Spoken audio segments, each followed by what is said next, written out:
আসসালামু আলাইকুম, welcome to Snigdha and Lata's kitchen.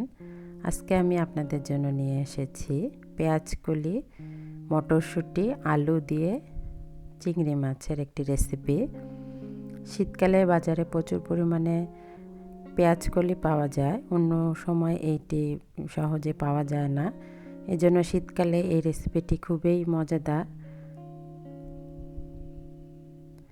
আমি এই রেসিপিটি রান্না করেছি, খুবই সুস্বাদু। আপনারাও বাসায় অবশ্যই ট্রাই করতে পারেন, দেখবেন খেতে খুবই মজাদার।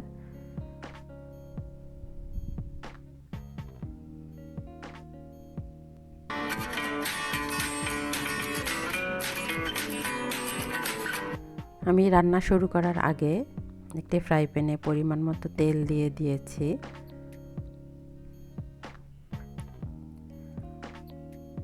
তেল দিয়ে আমি এখানে কয়েকটি চিংড়ি মাছ হলুদ এবং লবণ দিয়ে মেখে তেলের মধ্যে ভেজে নিব।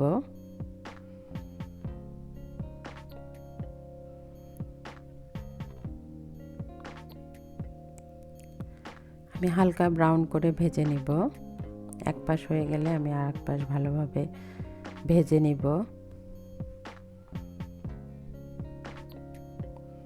আমার চিংড়ি মাছগুলো ভাজা হয়ে গিয়েছে।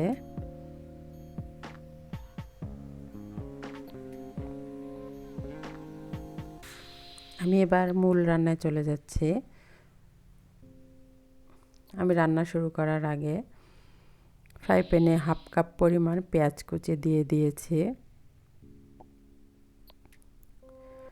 দিয়ে আমি পেঁয়াজগুলোকে হালকা ব্রাউন করে ভেজে নিচ্ছি। এখানে আমি 4-5টি কাঁচামরিচ ফালি করে দিয়ে দিয়েছি হাফ চামচ পরিমাণ লবণ। দিয়ে আমি সবগুলো উপকরণ ভালোভাবে নেড়েচেড়ে ভেজে নিচ্ছি। এখন আমি এখানে সামান্য পরিমাণে পানি দিয়ে দিয়েছি, যাতে আমার পেঁয়াজগুলো পুড়ে না যায়। এখন আমি এখানে মশলা দিয়ে দিব। এখানে হাফ চামচ পরিমাণ মরিচের গুঁড়া, হাফ চামচ পরিমাণ জিরার গুঁড়া, হাফ চামচ পরিমাণ জিরা ধনিয়ার গুঁড়া দিয়ে আমি সবগুলো উপকরণ খুব ভালোভাবে নেড়েচেড়ে কষিয়ে নিব। আমি কষানো অবস্থায় এখানে 2টি আলু এভাবে কেটে নিয়েছিলাম, আলুগুলো মশলার মধ্যে দিয়ে দিয়েছি। যেহেতু আলু সিদ্ধ হতে একটু সময় লাগে, এজন্য আমি আলুগুলো আগে দিয়ে দিয়েছি। এখানে দিয়েছি মটরশুঁটি। আমি আলু আর মটরশুঁটিগুলো খুব ভালোভাবে নেড়েচেড়ে একটি ঢাকনা দিয়ে ঢেকে দিয়েছি। আমি এখানে সামান্য পরিমাণ পানি দিয়েছিলাম সিদ্ধ হওয়ার জন্য। আমার আলু আর মটরশুঁটি প্রায় সিদ্ধ হয়ে এসেছে।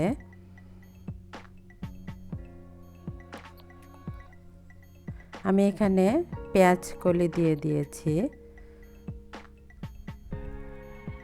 পেঁয়াজ কলিগুলো হতে বেশি সময় লাগবে না, এজন্য আমি একটু পরে পেঁয়াজ কলিগুলো দিয়ে দিয়েছি। দিয়ে আমি সবগুলো উপকরণ খুব ভালোভাবে নেড়েচেড়ে ঢাকনা দিয়ে দিয়েছি।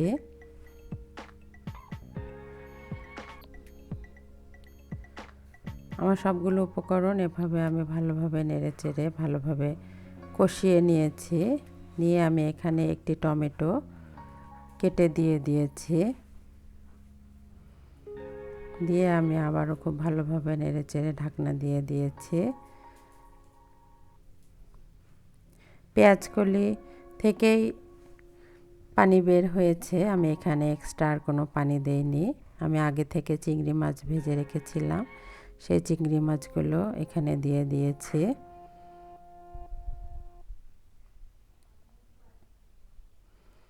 দিয়ে আমি খুব ভালোভাবে নেড়েচেড়ে নিচ্ছি।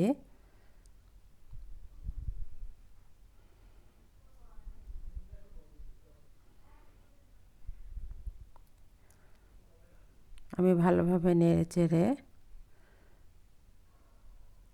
এগুলোতে ঢাকনা দিয়ে দিব এবং চুলার আঁচটা একদম কমিয়ে দিব।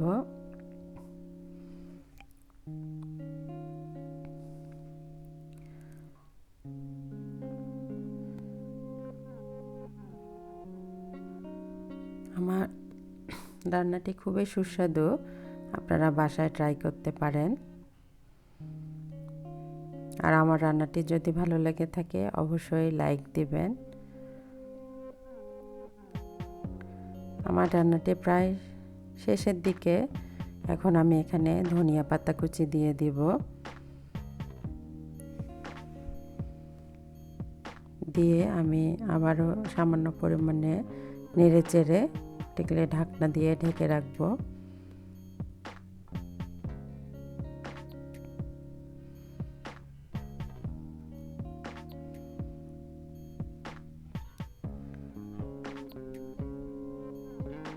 আমার রান্নাটি হয়ে গিয়েছে, আমি এবার একটা বাটিতে উঠিয়ে নিব। আপনারা আমাদের পাশে থাকবেন। এই পর্যন্ত, আল্লাহ হাফেজ।